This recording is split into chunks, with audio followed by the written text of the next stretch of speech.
The Yonko, the strongest pirates on the sea, the 4 emperors, or I guess technically 7 now, who are supposed to dominate the entire Grand Line with their powerful crews. But you know, who actually has the strongest fleet? Really? Who dominates the hardest here? Well, I've been trying to figure this out for as long basically as I've been watching One Piece, and today, you and I, we're gonna find out together. And first up in line is Shanks and his famous red hair pirates. And the red hair pirates, of course, do have some truly insane power, or at least they aura farm so much that they come across like that's the case. Now, this is a crew that just casually rolled up and stopped a war between all of the Marines, a Yonko, and several soon-to-be Yonko as well. And if that isn't a testament to their crazy strength, then I don't know what else would be, if I'm being completely honest with you. Oh, no, actually, that's not entirely true now that I think about it. Shanks did one-shot Kid, a worst generation member who did take out Big Mom, and Beckman was confident enough to pull his gun on Kizaru, an admiral strong enough to square up with Gear 5 Luffy. And as far as we know, this is all thanks to the fact that this crew is all hockey men. And even though I didn't really used to like it for a very long time, this fan term really sums it up pretty nicely. They're all him when it comes to hockey use. Wi-Fi hockey? You got it. 100,000 men dropped with one glance? That's basically Shanks 101 right there. I mean, this man is Roger's apprentice, for goodness sake. After his absolutely brutal display against Green Bull, Kid, and Akainu, I think it's pretty safe to say that his hockey is on a completely other level altogether compared to most other characters in the show. Like, if you step to this man, you better expect a divine departure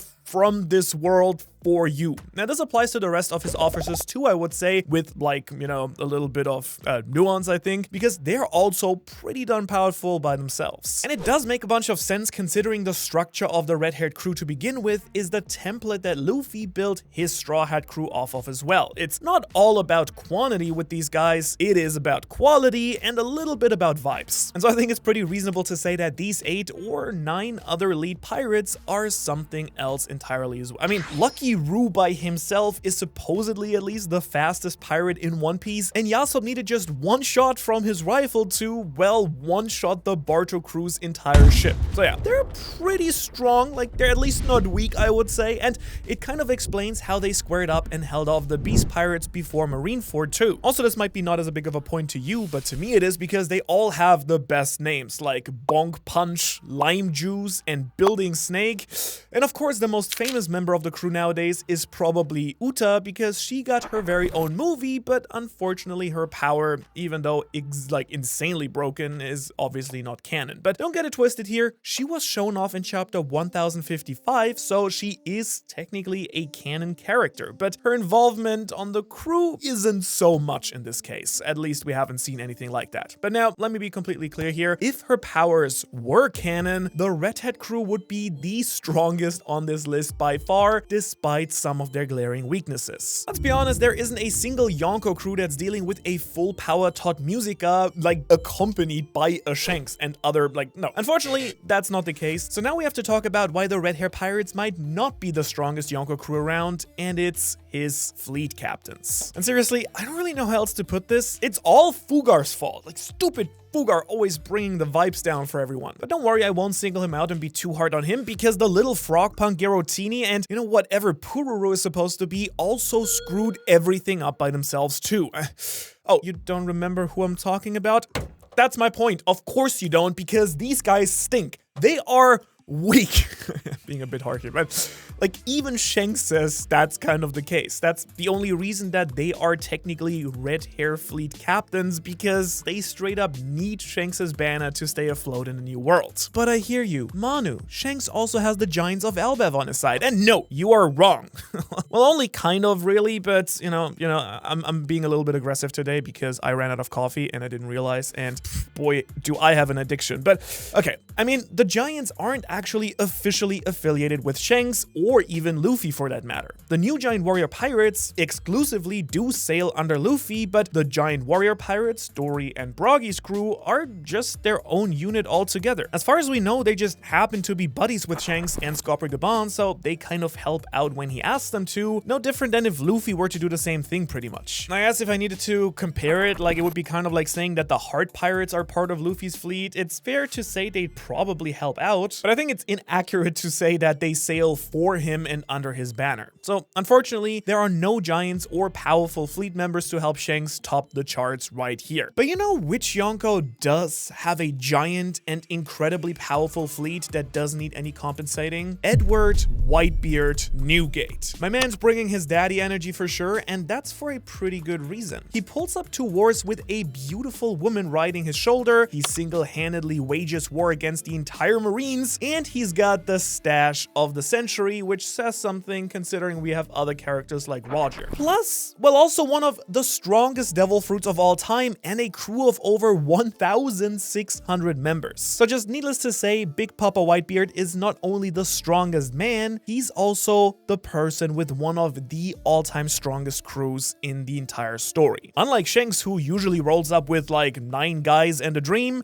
Whitebeard's fleet is broken down into 16 subdivisions with a division commander leading over 100 additional crew members. That means that in total, including commanders and himself, the Whitebeard Grand Fleet clocked in at 1,617 members at their total peak. And let me just say, these are no slouches either. They are some pretty strong commanders. Portgas the Ace, Luffy's brother, he's a commander. Marco the Phoenix, capable of fighting with King and Queen simultaneously, he's a commander. Diamond Jozu, a dude capable of blocking Mihawk's sword beam strike, he's a chore boy. No? Oh, he's a commander. I swear, I think I'm gonna say commander more today than I do when I normally, you know, play Magic the Gathering. Actually, just 1 second. Actually, let me introduce you to my commander. This is Cole, and what he does is he equips creatures with big stuff, and then when they die, they go back to my hand, and then I play them over and over and over and over again, and that's how I kill my enemies. Maybe not as broken as Whitebeard, but I would say still pretty effective. Now, that's not all here because there are some powerhouses that work under these division commanders as well. A bunch of former pirate captains fell in line and then joined Whitebeard's Grand Fleet, working under the division commanders while still captaining their own crews. For example, I don't know, the ancient giant Little Oars Jr. just casually happens to work under one of the division commanders, which I think was probably Ace since they knew each other. And there's also the mighty Iselwan. This guy, I mean, look at his tusks here. They ooze power. And let's not forget the most fearsome of the Whitebeard pirates, Masked Deuce. He's so powerful and infamous, I don't even need to explain why he's important.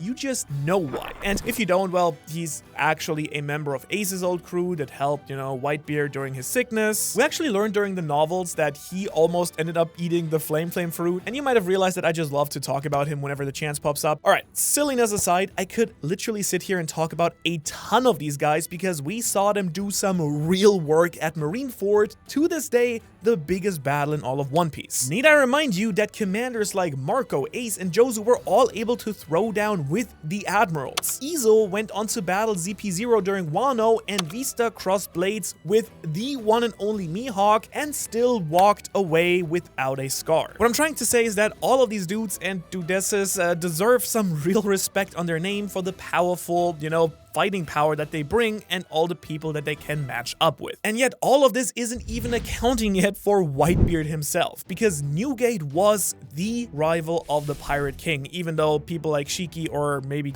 you know, Garp or Rocks might disagree, it was Whitebeard. He is the strongest man alive when he was alive, and he battled Sengoku in a measure of wit, not to mention that he sailed under the Rocks the Zebek, the most fearsome pirate of all time. But do you know what their real power is? You know, the thing that really sets them apart from every other crew truly? Yes, they all love each other as siblings, which is, I guess, not weird, and will put their bodies and lives on the line to save each and every member, which does end up being a very key weakness actually when you consider that Squart and Blackbeard abused that very trust for their own reasons at different points in the story, but you know, it could only get to that point since their bond was so close to begin with. Honestly, this level of dedication is something that I think only Luffy's crew might even remotely consider doing with such blind faith and obedience. Actually, now that I think about it, that's not even probably true because Zoro did tell Luffy to chill out when he wanted to go save Vivi, so maybe this is just what it means to be Whitebeard's son. Speaking of Whitebeard's sons, let's talk about Kaido. I bet you thought I was gonna talk about Blackbeard here, but yeah, no, I'm saving that guy for later. He's way too fun since he's got a lot going for him as well. Now, Kaido isn't actually one of Whitebeard's kids, and technically that spot might belong to Weevil, ? But Kaido is still a pretty good stand-in here. Because I like to think that Kaido is more like a nephew, you know, the original template for Whitebeard's fathership in a way. Big Eddie Newgate here recruited a 15-year-old Kaido to join the Rocks Pirates way back and clearly fed him the same protein that he was on, because he probably took him to the gym to lift as well. And really, if he did, what a kind and gracious man. And that's why I get to talk about Kaido now, the leader of the Beast Pirates and one of the most broken and terrifying Yonko, who led arguably one of the strongest crews of all time. Yeah, if you thought it was pretty wild that Whitebeard led 1,600 men, how about the fact that Kaido's Beast Armada was roughly 1,000 men strong, 20,000. And honestly, I need to bust out a chart or something to go through their hierarchy here. Maybe we can put one up because it truly is just straight up his own military. Now at the top, you of course have Hold'em.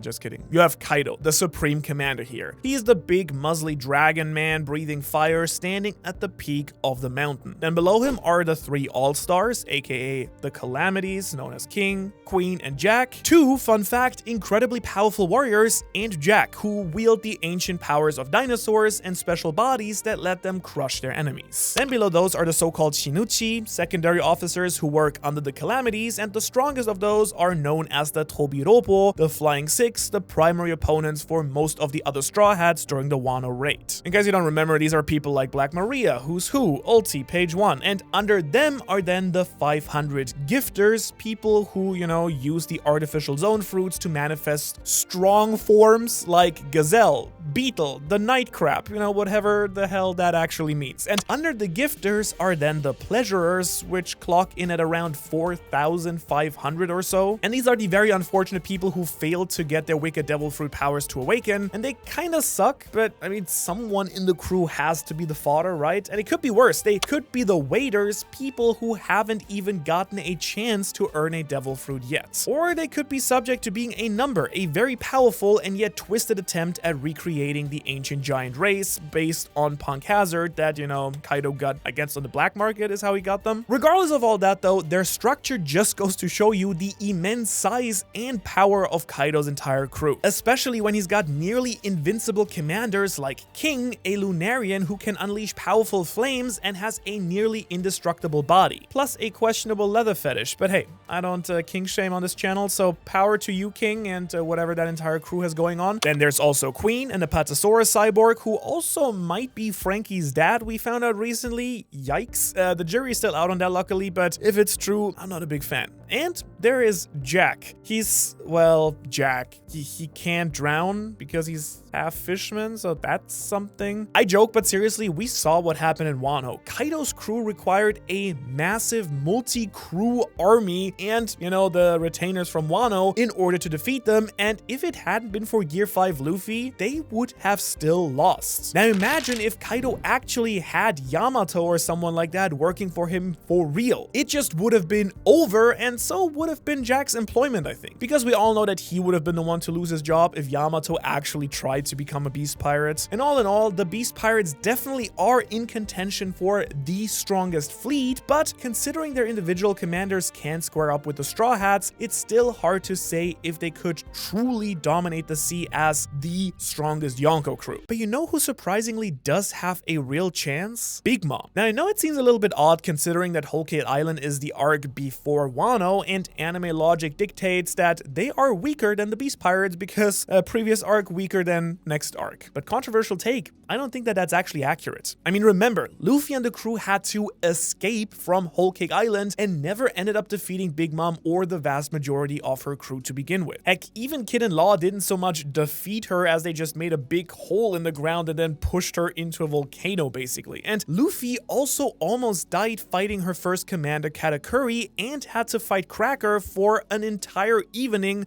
to break through his defenses, though Cracker is just piling up L's left and right in the story, I gotta say. Nonetheless, these commanders are really powerful, and don't even get me started on Charlotte Smoothie, the most underrated woman in One Piece. She's been placed on par with Crack and Katakuri, so it's pretty safe to say that even the likes of King and Queen or Marco and Ben Beckman would have their work cut out for them dealing with these sweet commanders. And honestly, who wouldn't want to get juiced out into a smoothie? Now, of course, the crew is far from just being 3 commanders, as we've seen time and time again. And I do think that that's where the Big Mom Pirates truly shine the most. There is no greater crew when it comes to synergy than the Big Mom Pirates, because they are all food related, but most importantly, blood related. I guess I probably should have saved the family jokes for them instead, huh? Well, that's on me. Burned those way too early. Anyway, considering the fact that this crew is almost all related and has very deep appreciation and love for one another, they are a true force to be reckoned with all by themselves. Especially when you consider the fact that the vast majority of the Big Mom clan is from different powerful races across the entire One Piece world, and it's actually kind of terrifying to think about what would happen if the Charlottes actually went on the attack somewhere. They never even got the chance to shine because they never managed to make it all the way to Wano. Unlike our next Yonko crew, who I think didn't make it to Wano either, but they did get to shine because somehow, despite everything, Buggy the Clown has avoided death to this point. He has failed so much that he's, I guess, accidentally become a Yonko with his own insanely powerful crew to match. I mean, Cross Guild is the most fascinating group by far, in my opinion, because honestly, their potential is kind of unlimited. Between the likes of Luffy, Shanks, Blackbeard, who we know are really broken and will be more broken, like, Cross Guild might be the real wild card. Now, let me be clear, I don't think they are the strongest, yet at least, but they damn well could be going into the final war, because outside of Mihawk and Crocodile, the Cross Guild isn't exactly quite stacked yet. Mr. One can cut down a boat now, that's pretty cool and good for him, but other than that, Buggy's current Yonko crew is almost certainly at the bottom of the barrel. Unless you count Mihawk as Yonko level, which, I mean, you could make an argument for that very easily, I think. But let's not get things twisted here. His influence and their position in this chaotic final war would drastically swing to the top ropes with just a few additional members. I'm not going to go into a crazy long conversation about them because I have made a totally different video entirely focusing on this subject of potential Cross Guild members, but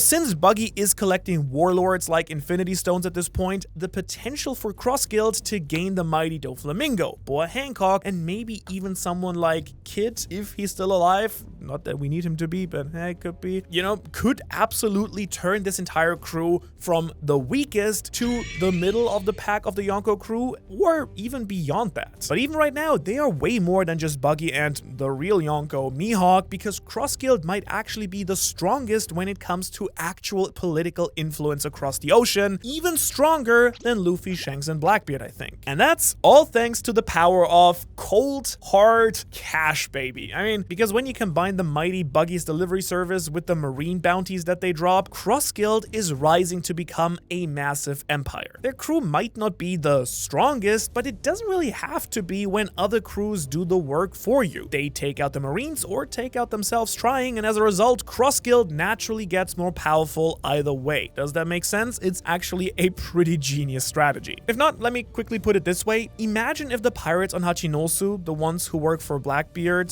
tried to capture Garp and claim his bounty, but half of them died trying to do so. Suddenly, the Blackbeard pirates significantly weaker, and as a result, relatively speaking, Cross Guild just got a bunch stronger. Now just imagine that this could be happening for all the little pirate crews all across the ocean. What happens when they lose half their crew and need protection, or want to keep chasing bounties but need more manpower? Pretty simple. You start joining Cross Guild. Suddenly, all your hopes and dreams are taken care of, and Buggy's crew gets stronger automatically. I only had that thought very recently, but Oda really has set them up for success with this business model, and while currently they are still weaker, mark my words, they will be a top level threat come the end of the series, right before Buggy inevitably is gonna become Pirate King as well. And in case you don't know, I've actually started my own version of Cross Guild over on the Ohara Patreon, Ohara Guild, but instead of me paying you to capture Marines, you actually support the channel and in return gain access to premium and exclusive content such as my theory reviews, early podcast access to drink sake, the channel's custom art assets, and bonus content only available over there. If you're enjoying the videos and enjoy what we're doing with the editing and everything here and want want to help us out and get some cool stuff in return, that's the best way to do it. And really appreciate everyone who already does it. You guys rock.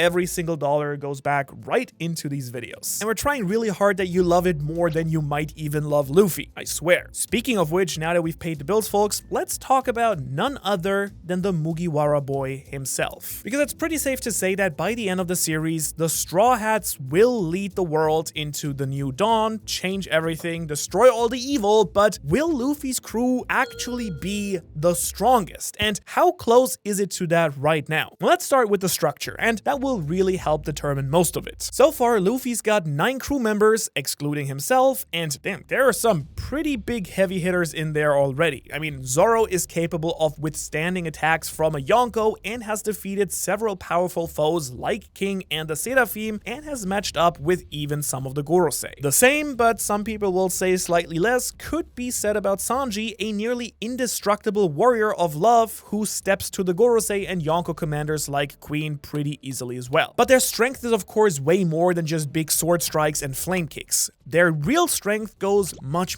deeper due to the fact that unlike many other crews, the Straw Hat skills are incredibly diverse. Nico Robin holds the key to the true history of the world, something truly terrifying and powerful in its very own right. Frankie's an engineering genius who can create tech like the Coup de Burst, some stuff that even Dr. Vegapunk, the world's smartest person, finds admirable as well. And of course, there is the former warlord of the sea, Jinbei, who always seems to get things done despite all odds against him. What a stand-up shark my boy here is. Now, this little found family not only packs a real powerful punch, but they also constantly find innovative new ways to conquer their foes and crush their enemies. But it's not just a core crew that's strong here, because admittedly, I still don't think they quite outdo the Red Hair Pirates in that regard. Luckily for them though, they've got a leg up on Shanks and his merry band of misfits by actually having a powerful and functioning fleet. Crews like the new Giant Warrior Pirates and the Beautiful Pirates drastically boost the lower end power of Luffy's fleet by themselves, and those are people who can enforce Luffy's will across the oceans, for better or for worse, I guess, in the case of Bartolomeo. Sorry man, you were just doing your best, I guess, but also a bit over the top. Now individually, these crews can't quite compare to the might of the Sweet Commanders or the likes of Mihawk, but they can definitely still go the distance against their comparable ranks on different Yonko crews. I don't know about you, but I would take Hyrogin and Cavendish over the Gifters any day of the week. And it's really this additional power boost that